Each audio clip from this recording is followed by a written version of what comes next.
All right. I think we're live. Everybody out there, if you can hear me, let me know if there's anything wrong with the audio, video, anything like this. I don't go live very often, so just kind of playing this by ear and seeing how it goes. So how's everybody doing?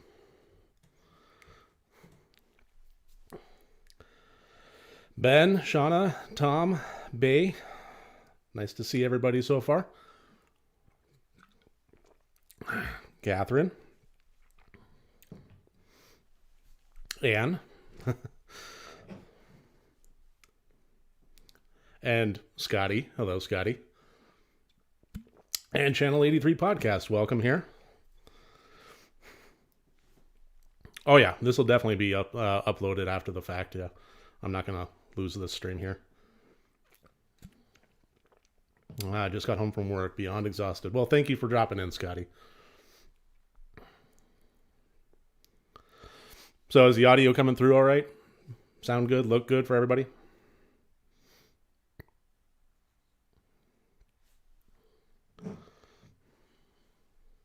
All right.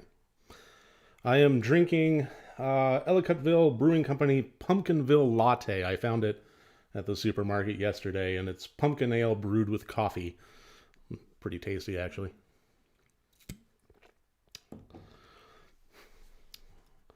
All right, Ben, I'm going to make you moderator here.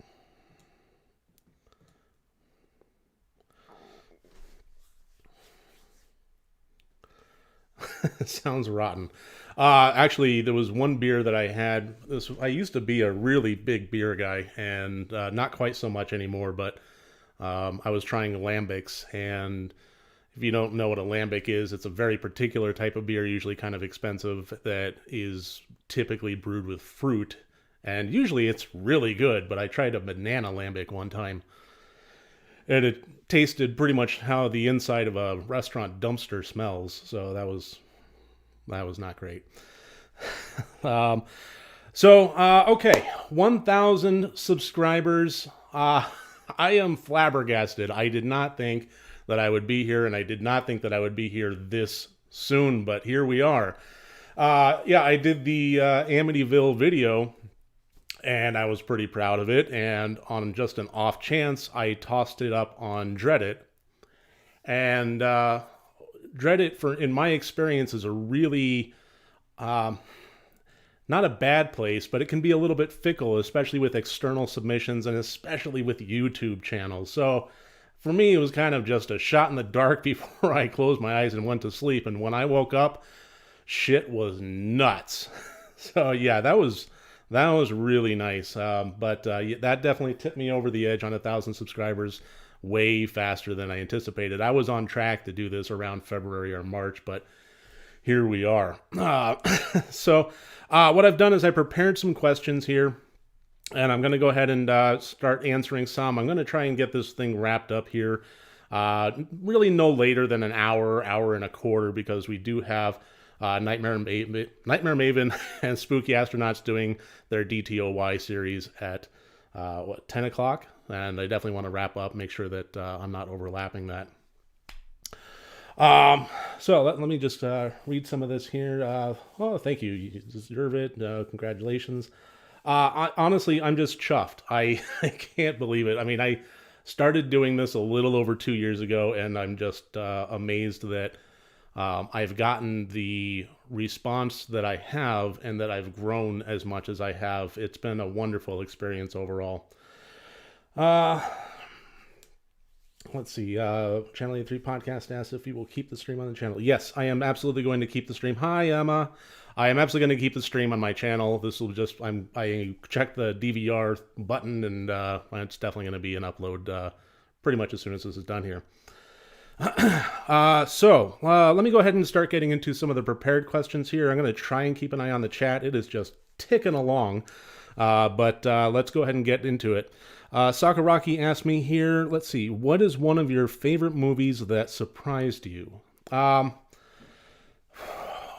Well, as many of you know, kind of my channel has steered its way towards, let's just call it the bottom of the bin selections there. So I make my way through a lot of well, bad movies. And every once in a while, I'll put off watching a movie because it just looks intolerably bad.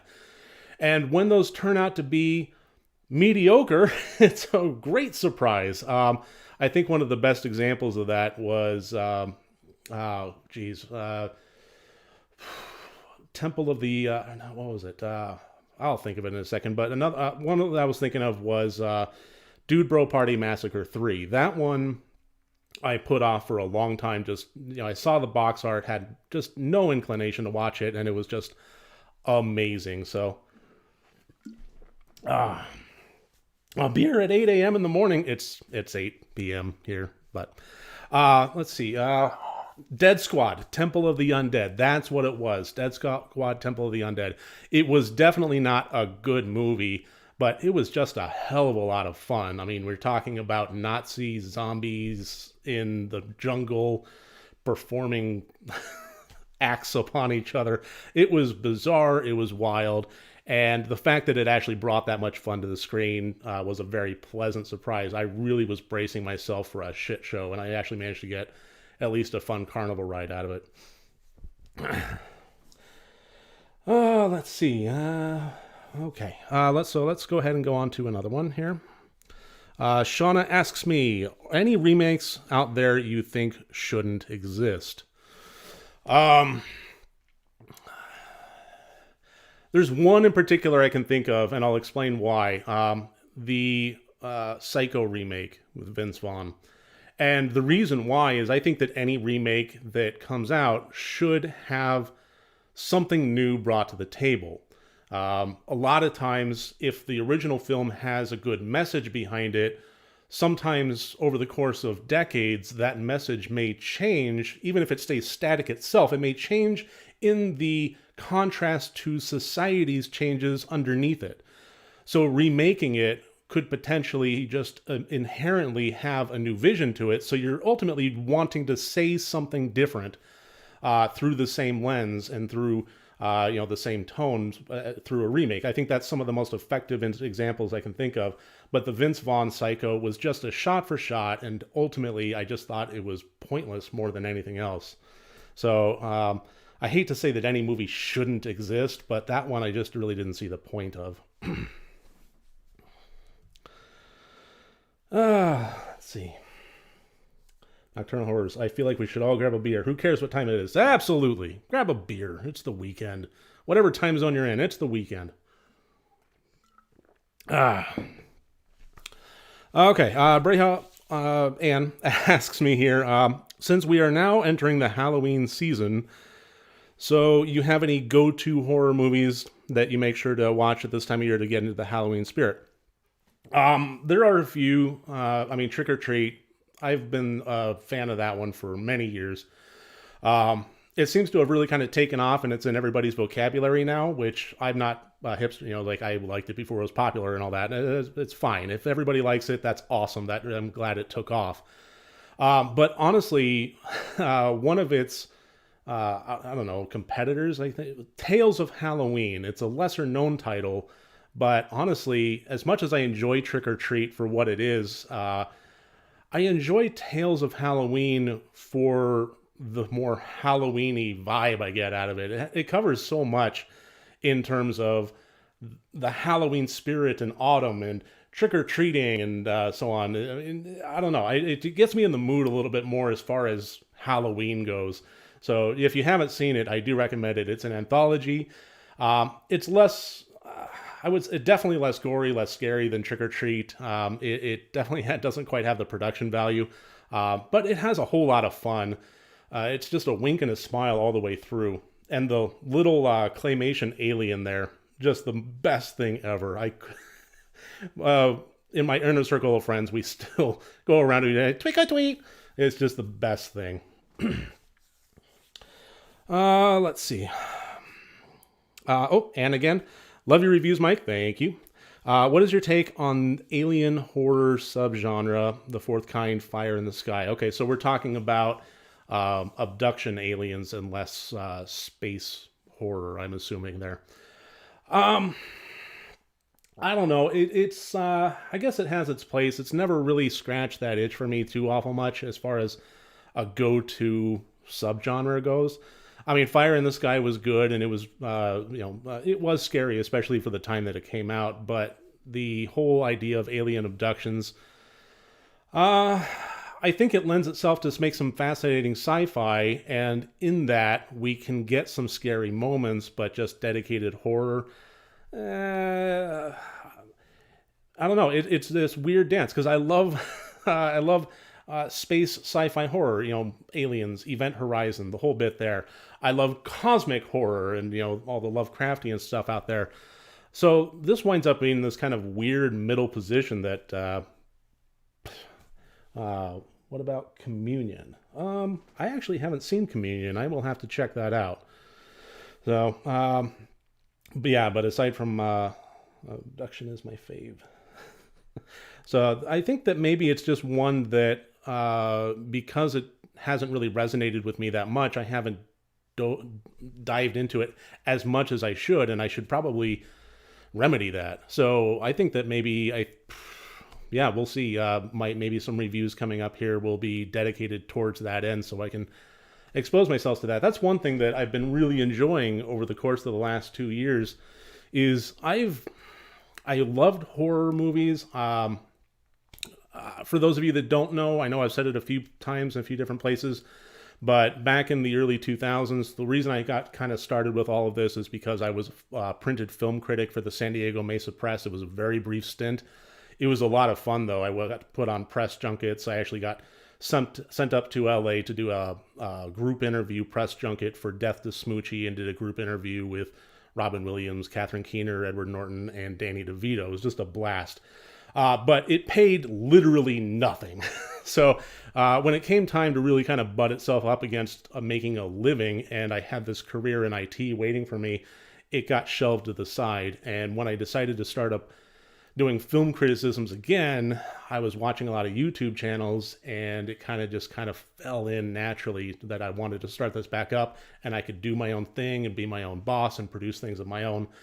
So it kind of just fit in that regard. So let's see. Oh, love Death to Smoochie. I honestly, not just because I got sent up there to do the junket, but yeah, it's a wonderful dark comedy there. Um, so that right. What I was saying is, over the course of the last 2 years, I've learned so much about horror that I didn't know. Amicus anthologies. Honestly, I could just rattle off a few thousand things about horror movies that I didn't know when I first started.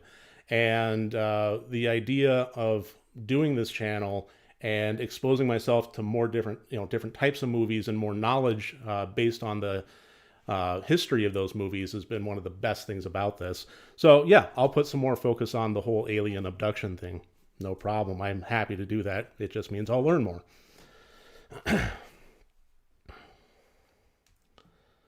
Just saw Ruin Me. Oh yeah, I reviewed that one. Okay. Okay. One more from Ann. Hi, Mike. I wanted to say that I really love your wedding ring design. Oh, okay. If this is too personal, please disregard. That's not too personal. I'm actually really considering nothing to be too personal here. Ask me whatever the fuck you want. I don't care. Does your wife like horror as well? I know you've mentioned horror movie marathon with family and friends. Can you share how you host them? I'm thinking of doing the same kind of thing sometime. All right. So first of all, the wedding band here is a $30 tungsten Walmart, what have you. It didn't put a whole lot of thought into it other than just kind of looking at the display case and saying, ooh. The weird thing is, because we got married during COVID, this has a spacer on it.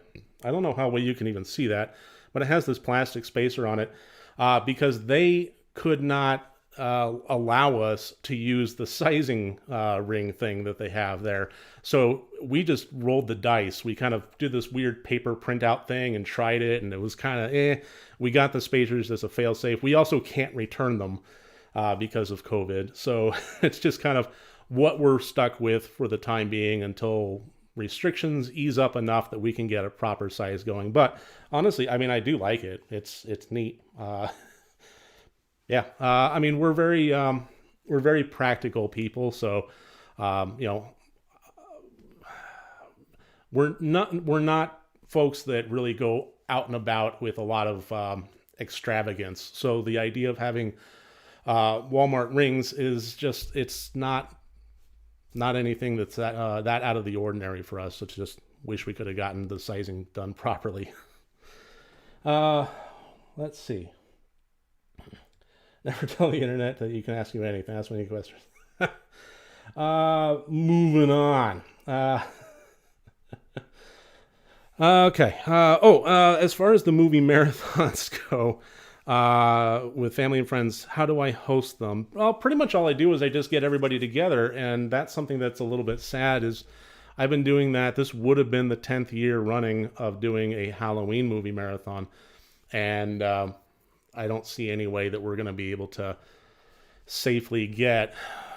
Usually it's anywhere between 6 to 15 people all stuck in the same room together for 24 hours safely. I think that's just unrealistic, so I'm probably going to have to not do that this year and find an alternative something, cast, or I don't know. I'm still kind of thinking about it.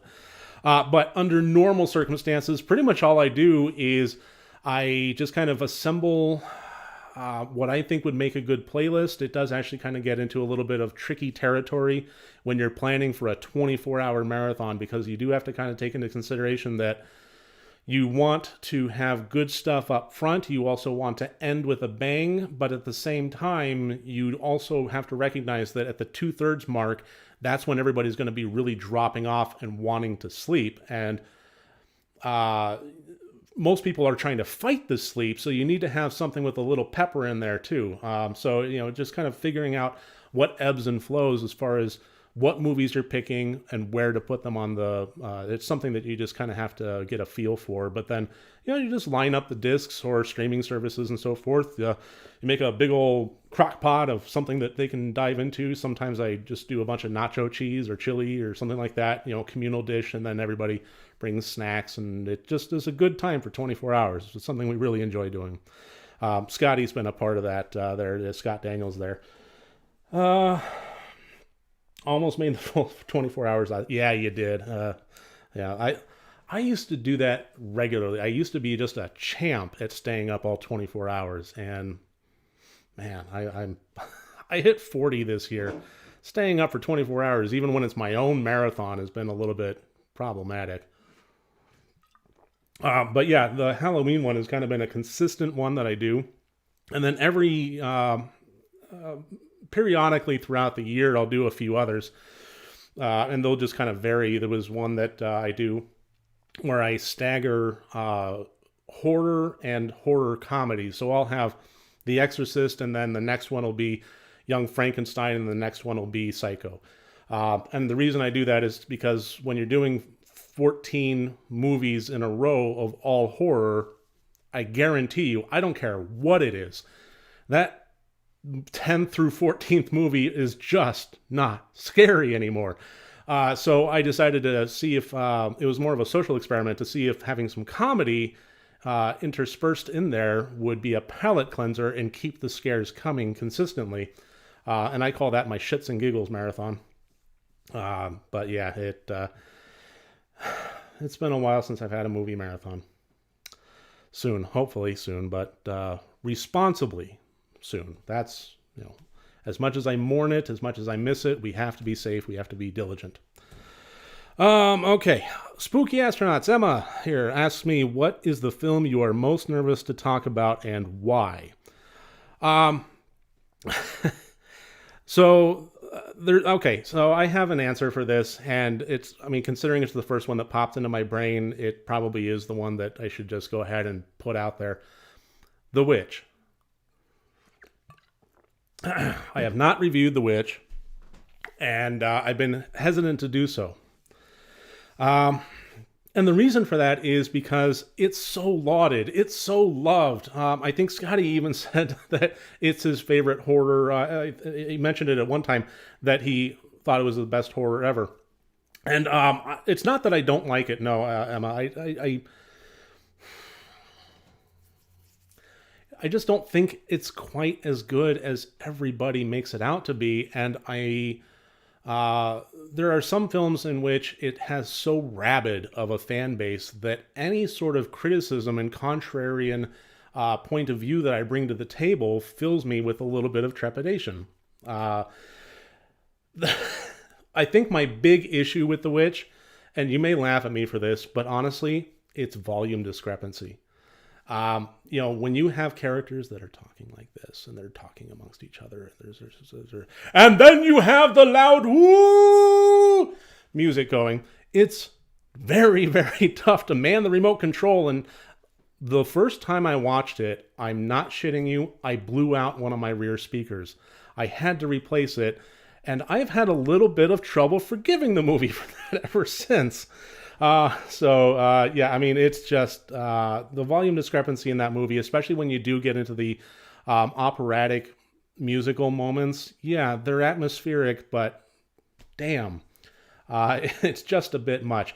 And the rest of it, I really don't have a whole lot of problem with. I just didn't really get captured by it. I didn't really get a whole lot of engagement by it. The whole, Dad and Tomlinson and so forth. It was enjoyable enough, but then, when you turn off a movie and you think, well, that was pretty okay. Sure, why not? And then you step outside and everybody is singing its praises and everybody is just jumping on anybody that says word one about it that can possibly be viewed as critical. It's like, oh, maybe I should just pass on this one. Honestly, I kind of had the same thing with Hereditary, Midsommar, and The Lighthouse, all of which I really actually enjoyed to varying degrees for varying reasons. But they were so rabid of a fan base that I was just nervous to say anything about them whatsoever. But, just got to plow through. Someday, maybe I'll put on some headphones and man the volume controls properly and review The Witch. I've actually seen it about 4 times now because I keep trying to, see what everybody else seems to see in it. And I don't, as much as I appreciate the artistic value of it, and I do, it's a hell of a movie in a lot of ways. I just can't seem to get on the same bandwagon that everybody else does. Sounds like you need to do an A24 ranking now. Ooh. Oh, man, doing groups of movies. I'm not burned out on it, but I need a break from that. Okay. So moving on here. Let's see. Ian asks, is there any film you eventually want to review but keep putting off for one reason or another? Okay. Well, that's kind of, The Witch. That's pretty much where it was there. Jackie asks, what is a movie, horror or otherwise, that had a profound effect on you? And if you are comfortable saying, why? Profound effect on me. I think a lot of movies have had an effect on me in one way or another. As far as a profound one where it actually changed the course of my life, I can't really think of a whole lot of examples along those lines. That's a good question. It's a good question. I'm just kind of struggling to think if there was one along that. I'm going to have to give that some thought and get back to it. If I think of any, I'll definitely get back to that.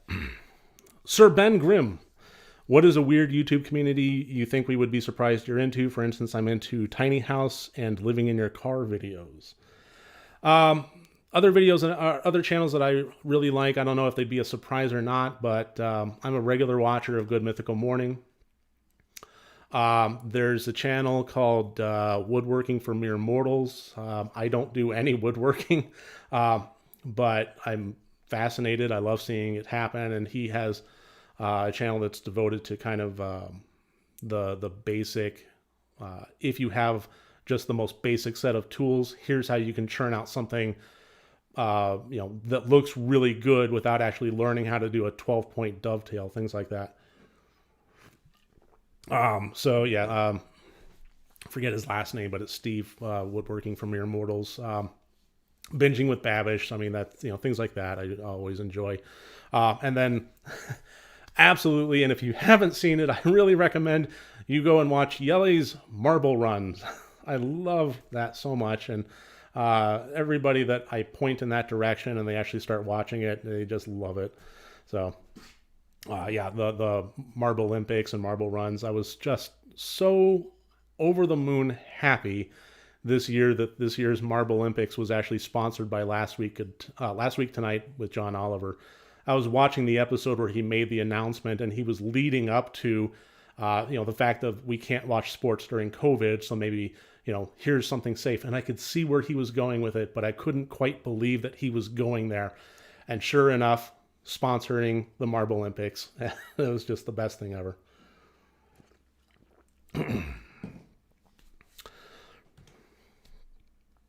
All right, Tom and Tonic. Really enjoying your in-depth and well-thought-out reviews. Thank you. My question for your rating system is, what movies do you use as a reference point for 0, 13, 25 on any of your rating categories?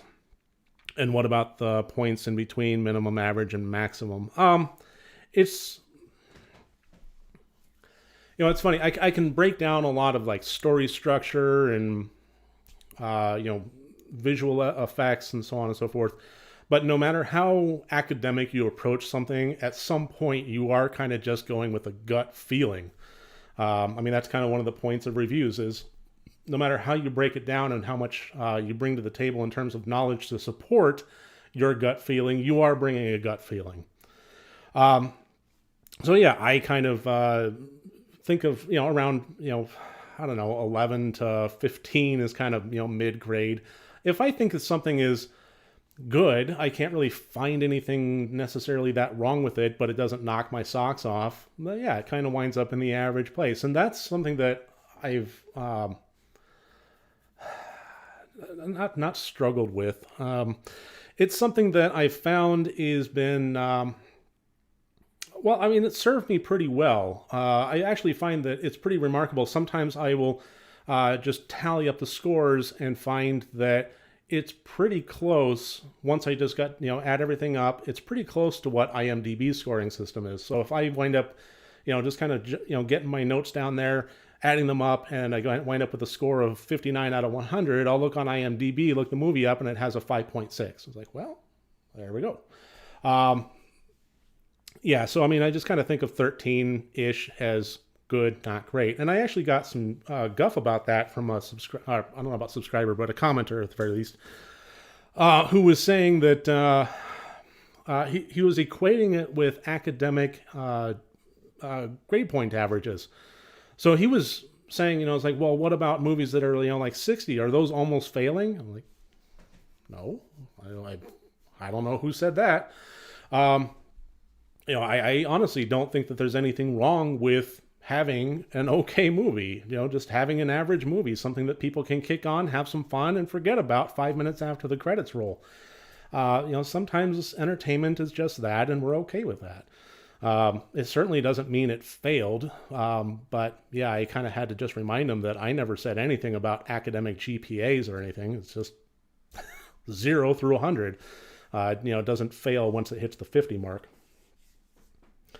So let's see. There's an Evil Dead documentary coming out. I saw that. That looks good. It's about the fans, I believe, the Deadites and so forth. Have you reviewed something like that? Would you for Evil Dead? I've reviewed documentaries before, absolutely. I actually have to change up my scoring criteria for documentaries because I look for different things in that than I do fictional movies. But yeah, I would absolutely review that. I love documentaries, and I love Evil Dead, so if I see a good documentary on that, that'd be fantastic.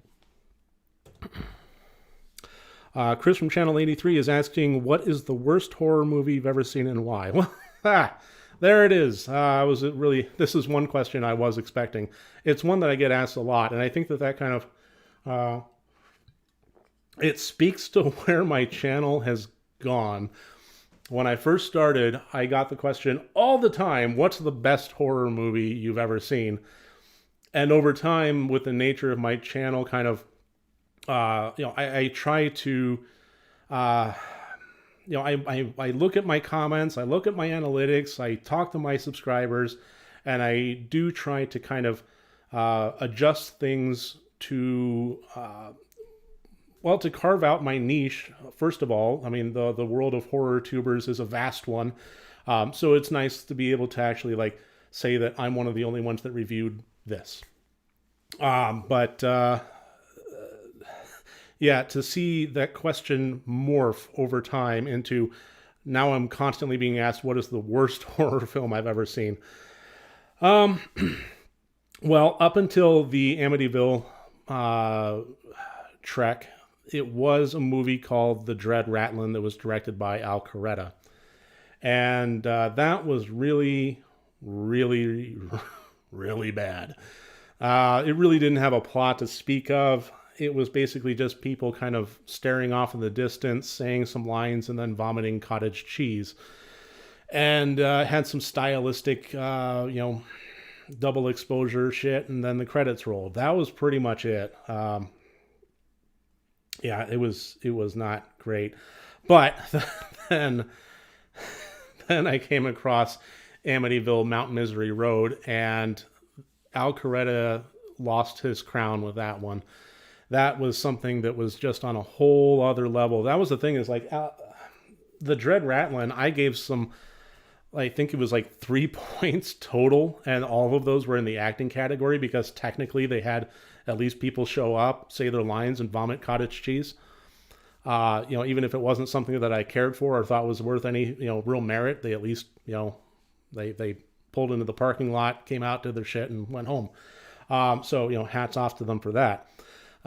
But yeah, with Amityville Mount Misery Road, it was such a vanity piece that I really couldn't reconcile it. They weren't acting, they were just being themselves, or a version of themselves, on camera for way too long, an hour and 20 minutes or so. I couldn't give it any points, and that is the worst movie I've seen. Okay, sorry, I'm gonna just read some of the comments here and trying to catch up a little bit here. Series certainly did recalibrate things. Yeah, it did. You definitely take the bullet for watching all these bad movies. Thank you. It's turned into a bit of an art form. Yeah, his worst was named in the Amityville Marathon. Can we increase our $1 Patreon? That's up to you. I mean, on a technical level, yes, you do have the ability to. My Patreon, well, I said I would answer anything. I guess this kind of addresses that.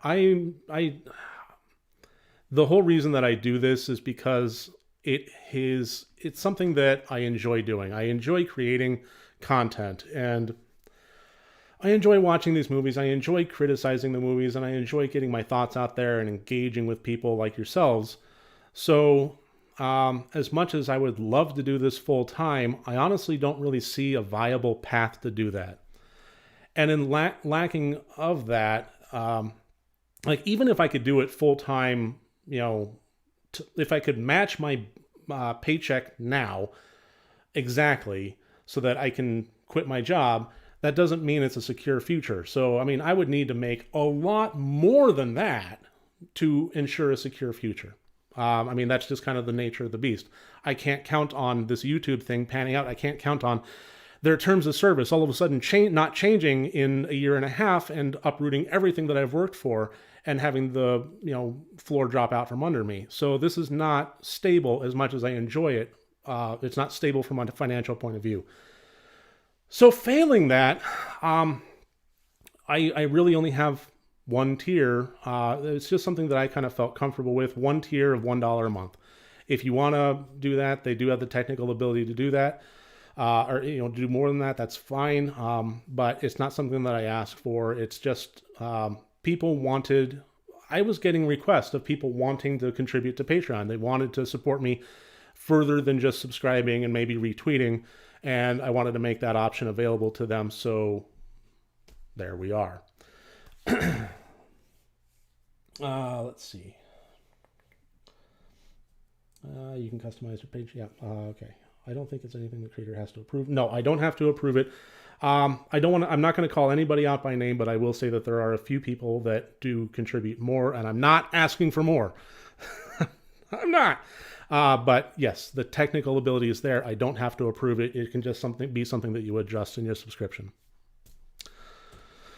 Let's see. Sean is asking me, what movie scared me the most? What horror movie has had the most influence on me? I'll answer that in reverse order. The movie that has had the most influence on me, I think it's a toss-up between the 1963 movie of The Haunting and the 1973 movie of The Legend of Hell House. Just because they really kind of kickstarted a love of, well, first of all, older movies and also haunted house movies, which really steamrolled a lot of where my passion started entering into it. That's what led me down to Evil Dead. And I think that so The Haunting and Legend of Hell House, I don't know if this is a good analogy or not, but it was kind of the kindling, and then that led me to Evil Dead, and that was the fuel of the fire. That really started things there. So the influence that really got me going was those two. And what movies scared me the most? I would be lying if I said that movies scare me a whole lot anymore, just by the nature of how many I watch and what the content is. Sometimes they still kind of get me on a good jump scare. Sometimes they fill me with a little bit of dread, but I am not nearly as affected by them on a fright level as I used to be. So the answer to that is probably going to be a little bit softball, but bear in mind that I was a different person when I watched it, and that is the 1973 The Legend of Hell House. When I first watched that, when I was probably, I don't know, a tween, scared the shit out of me. And it was just one of the best moments in horror. I mean, it gave me so many nightmares. I mean, when I was a kid, I watched The Gate. That gave me plenty of nightmares. That was really scary. But I think the one that really affected me on just beyond the childhood dread of physical danger kind of thing and going into nightmares, and before the mentality of separating real from movie, and once I had that firmly established and I was into my teenage years, and I had that notion of safety and fictional separation. Yeah, Legend of Hell House, that was the one that scared me the most. Garfield Halloween, that when he lifted up the costume and it had the Bigfoot feet underneath it, that scared the shit out of me when I was a kid. That was a good one. Let's see. I'm enjoying your content, but one easy question. Do you have a favorite horror movie director? Favorite horror movie director? I really don't. I mean, I can say a few really noteworthy directors off the top of my head that have made some great horror movies, but there's nobody out there that I really say, like, whatever his next one is or her next one is, that I just say, I gotta watch it. Because I've been burned too often by some of the greats, and I will have folks that are just relatively unknown or have maybe turned out something of a completely different subgenre that dip their toes into horror and blow it out of the water. So, no, I really don't have a favorite director as far as that goes. Sam Raimi, I like some of his stuff. Well, I like a lot of his stuff, but some of it, not quite so much. So, yeah, it's just kind of ebbs and flows there. Any horror movies you never get tired of? Evil Dead 2. I actually used to start that horror movie marathon, the Halloween one, with Evil Dead 2. I would have 13 movies that were just completely different, totally different, and I would always start with Evil Dead 2. That's one I can never get tired of. Okay, preloaded questions, back to that. Sean is asking here, if you were to create a second YouTube channel, what would be the subject matter? That's a good question. I have a few hobbies, and I don't know how well they would actually really translate into a channel, but I like to cook. I like to bake. I like to make bread, things like that. But I don't really, I make different things, but I also don't go to the ends of the earth to find that one hidden ingredient from Sri Lanka. So, as far as, I can come out with a couple of, maybe a dozen videos on different loaves of bread that are kind of my go-tos, but beyond that, that's probably about as much as you'd get out of it. But yeah, I have a few hobbies that, I don't know, maybe. But yeah, I definitely love cooking. I love baking. That's, aside from horror movies, those are my kind of go-tos. Well, that's one down. like my bottle opener here. Got that in Clearwater. Bunch of pirate shit there. They love pirates in Clearwater. We're not supposed to be drinking, but if you can, and you want to, please do so. The pumpkin beer is actually really tasty. I love pumpkin beer. When I see it on the store shelves, I just go ape shit. It's one of my favorite things about the time of year. And this one is pumpkin ale brewed with coffee. So, I don't know. That's decent.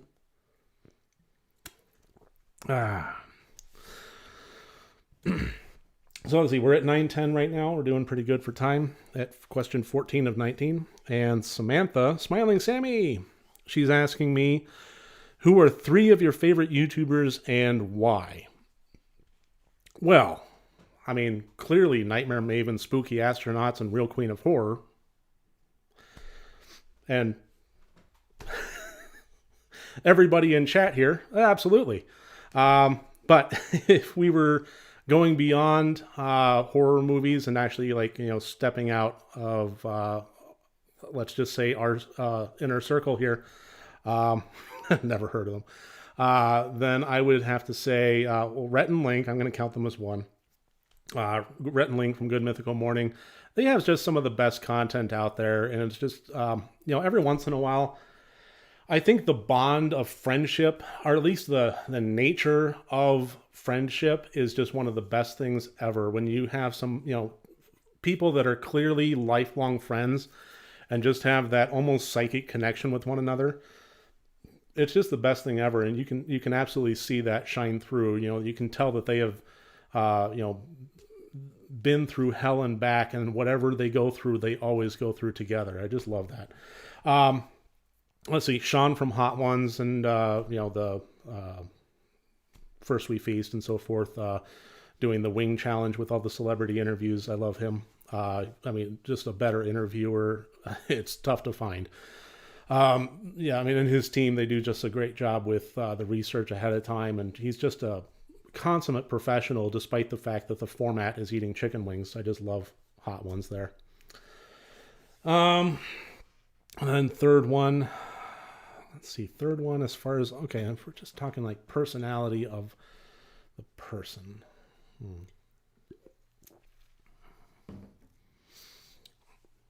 I don't know. I'm going to have to get back to that one. I have to think of the third one there. Let's see. Smiling Sammy is also asking me if I could dress up as anything for Halloween, what would I choose? So here's the thing about this is, I try to dress up for Halloween, and my fucking coworker, my boss actually, always outdoes me. I love him to pieces. He's just one of the best guys I've ever known. And I, not just because he's my boss, I've known him for a long time. He actually started out as my intern, but through a series of events. He's just one of the best guys and one of the best bosses I've honestly ever worked for. But the fucker always upstages me with his Halloween costume. You can see me dressed up as the dude. I think I'd be better Walter. Maybe the dude, just a really big dude. But I did Squirrely Dan, and you know, he went as Harlem Globetrotter, even down to like the short shorts and the big afro. Man, it was just incredible. Like, you know, no matter what I do, he's always a little, you know, or several steps funnier, more outrageous, things like that, you know, dressing up as a big banana. So I was planning on, you know, like October 31st, 2019 passed, and I said, okay, you know what? I have a year to plan. This is my time. I'm going to get this fucker. So my idea was to plan out dressing up as a big fairy princess. I was going to put on the, you know, like the pink ballerina tutu and, you know, the whole bit, and have the tiara and the fairy wings and the, you know, wand, and go around and, you know, pop everybody on the forehead around the office and just really make an absolute ass out of myself. You know, I was even like planning on having a half-smoked cigar constantly sticking out of my mouth the whole day, kind of thing. And I was really planning on getting, I mean, that's something that is extraordinarily out of my comfort zone. I don't do well with things like that, as far as, you know, like skin-tight outfits, anything like that. it would be a challenge for me on an emotional level, but I was willing to go forward with it. And now I'm working remotely for the foreseeable future. So here's to you, Tom, fucker.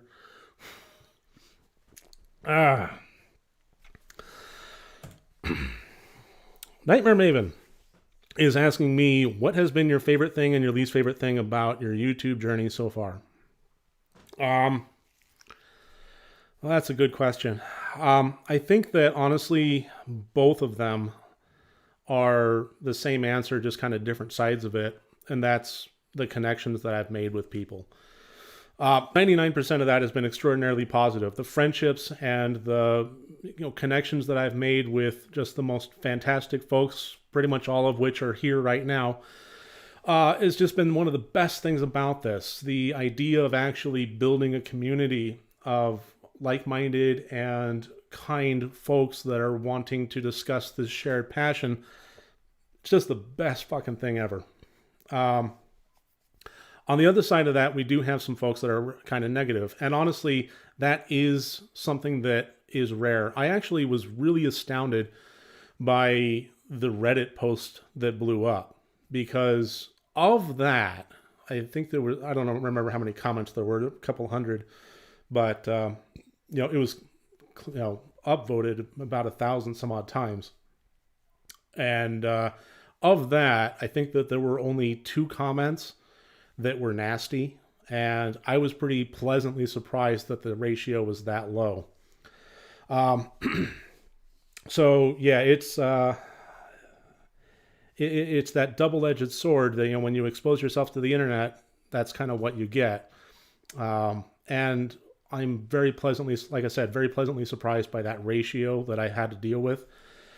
I mean, not to get on my high horse too much here or get, too, I don't know, philosophical, but, starting the YouTube channel, I'm kind of one of the last, if anybody knows me personally, that that's probably kind of the last thing that anybody would expect out of me.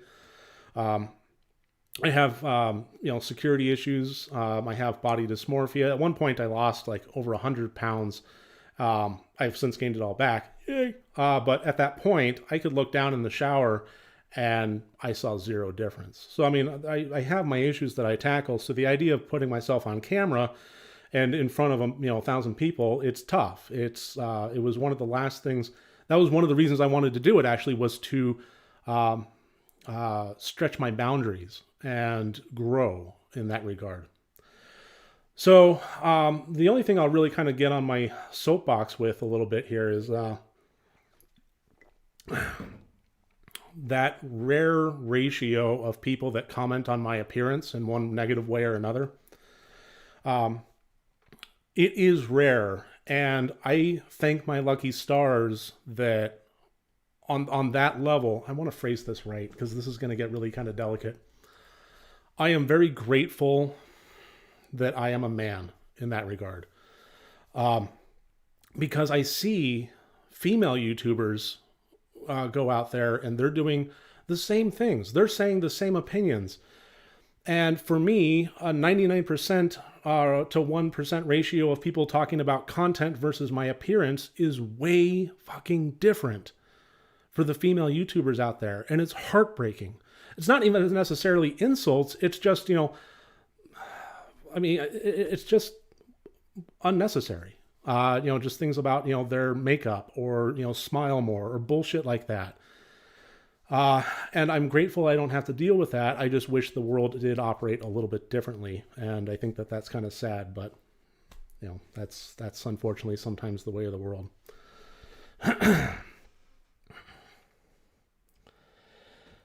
It's like watching a Care Bear. I've always thought that bear was kind of my spirit animal. I'm like a big old teddy bear. I've been told that more than once. Let's see. Caleb is asking me, is there a horror movie that made you feel emotional? Oh, yeah. Oh, my God. So many.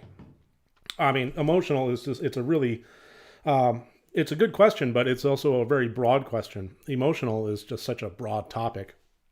Yeah, Train to Busan, Train to Busan was absolutely ugly snot bubble, just crying. Yeah, I think honestly that's something that I look for. If I form an emotional attachment with a movie or a character in a movie, in my opinion, that is one of the biggest measures of success for a film. For a movie to resonate with me on that level, be it joy, fear, sadness, anger. I mean, if somebody is so good of a villain that I just want to, throttle them, just anything that brings out an emotional investment and connection between me and the screen is a massive success. It's one of the key things that I look for when I review a movie, honestly. If something can elicit that, then that definitely affects the intention score, because I think that should be kind of the intention for a lot of movies.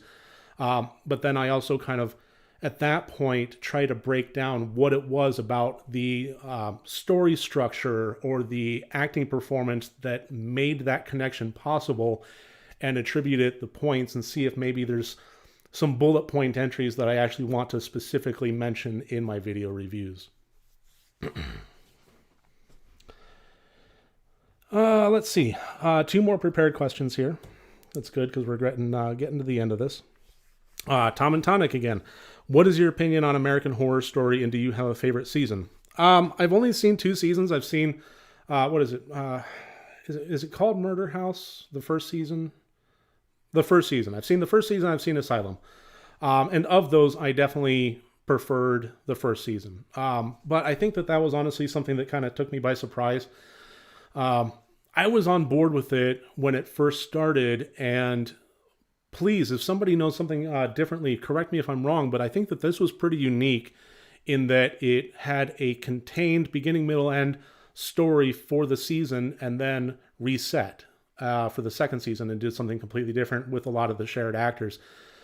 We had, shows that were serial dramas, horrors, comedies, and so forth that were, changing up per episode, and then we also had things that were just completely one long story arc, or across multiple seasons. But the idea of having a theme for a season and then restart was something that I think American Horror Story was one of the first to do, and the first season there was one that really took me by surprise as far as the scares that it provided, the adult nature of what the characters were going through.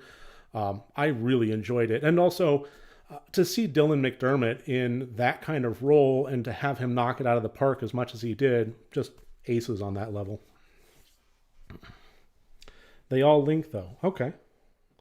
It's honestly something that I've been wanting to pick up on more of. And you may have noticed that my channel kind of went through a little bit of a restructuring recently. I'm actually adhering to more of a schedule, and that's purposeful. I kind of want to be a little bit more consistent with my content and my uploads. So I'm trying to do a movie review every Tuesday and Thursday, and then every first and third Friday do kind of a special video like the Amityville, but not to that scope every time. Fuck no. But something aside from just a single movie review. So like top 5 blahs of the blahs and so forth. And one of the ideas that I had was maybe on one of those Friday special things, review an entire season of American Horror Story or Channel Zero, something like that. So it's something that I'm kind of still kicking around in my head. And last question of the prepared questions comes from B. Okay. You are 12 years old and just witnessed how your hot babysitter and her crazy friend sacrificed a virgin for their cult ritual by stabbing him in the head with 2 knives. Mom and Dad are gone for the night, the phone isn't working, and you can't call for help. What are you doing, Mike?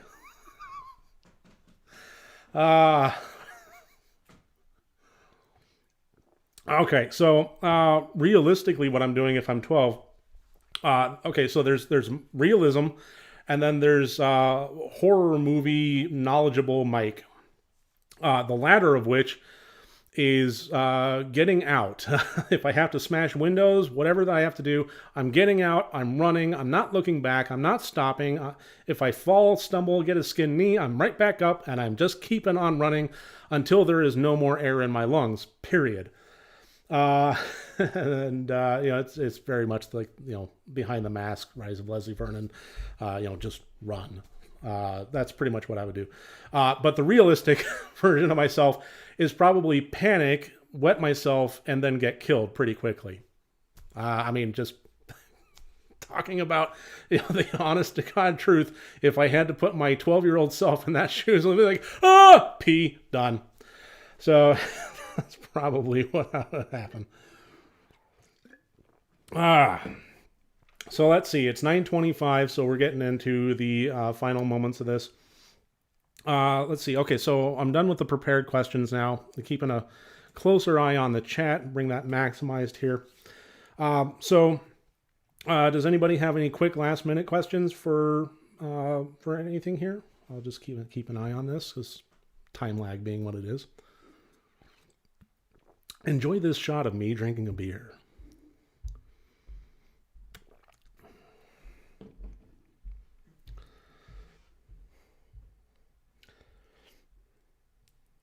Favorite twin primes?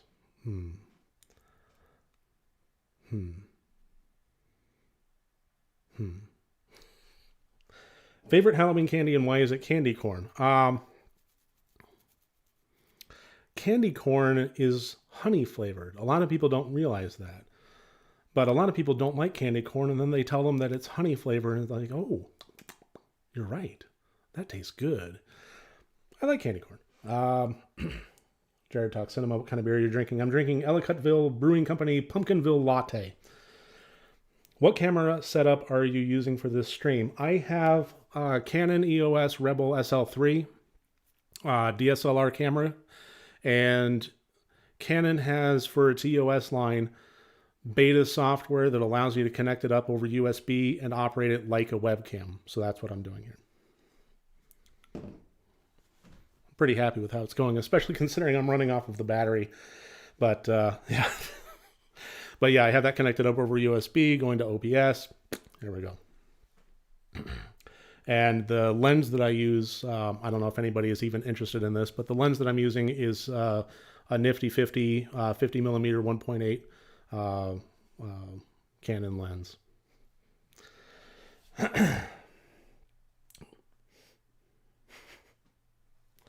Any pets? Yes. I have, let's see, I guess the best way to phrase this is we have a house full of pets. We have the communally shared responsibilities. Then we have kind of my responsibilities and my partner's responsibilities. So in my responsibility category, I have 3 ferrets. Among the communal, we have 2 cats. And then in my partner's responsibilities, we have a host of 3 chinchillas and some guinea pigs. And we have a little bit of it's not koi pond, but it's a little pond, and we have 3 goldfish out in the yard. Yes, ferrets like the Beastmaster. I actually really wanted to name them, what was it, Pogo and Togo or something like that? That was something that I had the idea of doing. But no, mine are Taquito, Churro, and Pongo. Holy cow, you have a zoo. Yeah, I do. You would not believe my Chewy bill sometimes. Thank God. Especially considering I live in kind of a rural area. And the ferrets are on a little bit of a specialty diet. If you're ever looking into ferrets, the more often than not, the food that you're going to be turned to is Marshall brand food. It's just one of the worst things for them. That's one thing that I found is kind of weird when you're getting into like things like chinchillas and ferrets and so forth. Fucking don't ever buy food from Petco. Whatever they have on the shelves, it's going to be shit. It's going to be the worst thing for them. But Chewy actually has some good food, so being able to get it shipped to my door with a recurring thing, that's just fantastic. Do I like Hereditary or Midsommar more?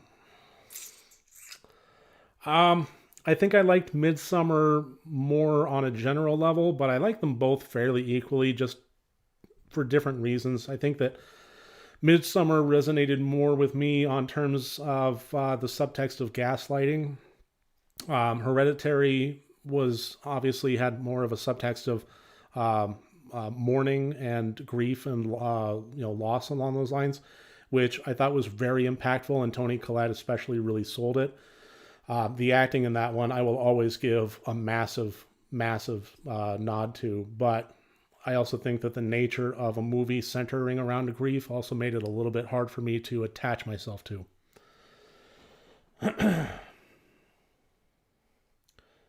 Vicky and Emma are still scratching their heads and wondering why your audio is so good. I don't know. I have this microphone here. It's just a $35 cardioid condenser mic that I got off of Amazon. That's about it. I'm glad. I actually got 2 of them, and I'm really fucking glad I did because you can't find them anymore. So I actually have one attached to a boom arm that I use for my green screen setup, and I have this one that's mounted onto this arm here for my vlogging. All right, let's just do one more here because we do have to kind of start wrapping things up because I'm sure that everybody has to get prepared for DTOY. Have you seen a classic horror movie called Fade to Black? I haven't. I saw that it didn't it just hit Shudder. I have never actually seen it, and I do want to. It's on my list, absolutely. So I think I'm just going to go ahead and wrap this up. Thank you so much for joining me. This was just an absolute delight, and I'm just chuffed as all get out to be celebrating crossing over the 1K subscriber mark. It's honestly something that I'm still kind of flabbergasted. If you really want to get to know me, my first mental process as soon as I started to see that kind of steamroll and pick up steam, one of the first things I thought was, oh shit, everything's going to start going wrong now. I don't deserve this, and I'm going to be exposed for the fraud I am. So welcome to behind the scenes of Mike's brain there. But I'm really happy to be in this place. Once I kind of get past that mental point there, I'm just extraordinarily grateful for every single one of you. The community of people that I have connected with over this time has meant the world to me, and your support, your feedback, just shooting the shit with you on a daily basis has been one of the best things about this, and I am forever grateful. So hopefully this will continue to grow and so on. But I'm just, either way, I'm just going to keep creating and keep loving every minute of it. So thank you very much. I guess I'll sign off the way I usually do. Remember, next time you want to watch a horror movie, make sure that it's good and rotted.